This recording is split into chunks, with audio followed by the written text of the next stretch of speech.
Yes, it's Rick from AC13. Today I'm going to show you some rear entertainment that we fitted in this Mercedes S-Class. We do it in Range Rovers, Audis, you name it, we can do it. So if you've got anything that you want us to price up, just drop us an email, contact us on our phone number and we'll get back to you on that. But today, I'm just going to show you exactly how it works and stuff like that and the little features in it.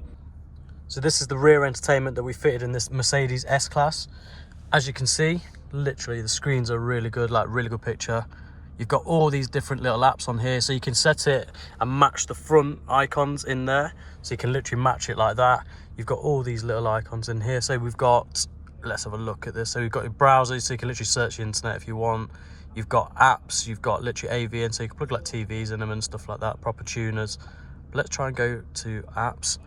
And then this is what we've got in here. So you've got APK installers, you've got Google Chrome, you've got literally Facebook, Netflix, so you can literally sign into your normal account. You've got Amazon Prime, and then you've got YouTube.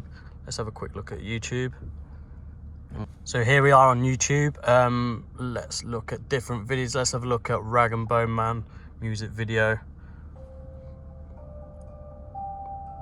And that's how good the picture is. It's literally just like a normal, obviously, YouTube that you would normally go on the computer or anything like that. Let's skip that ad there.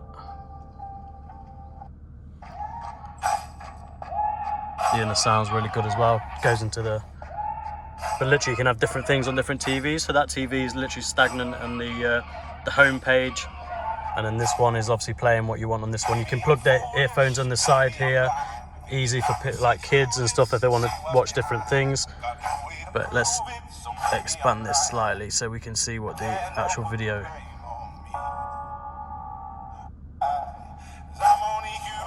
So that's what the picture looks like. It's literally crystal clear.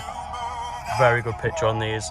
And for £2,000, it is really good value.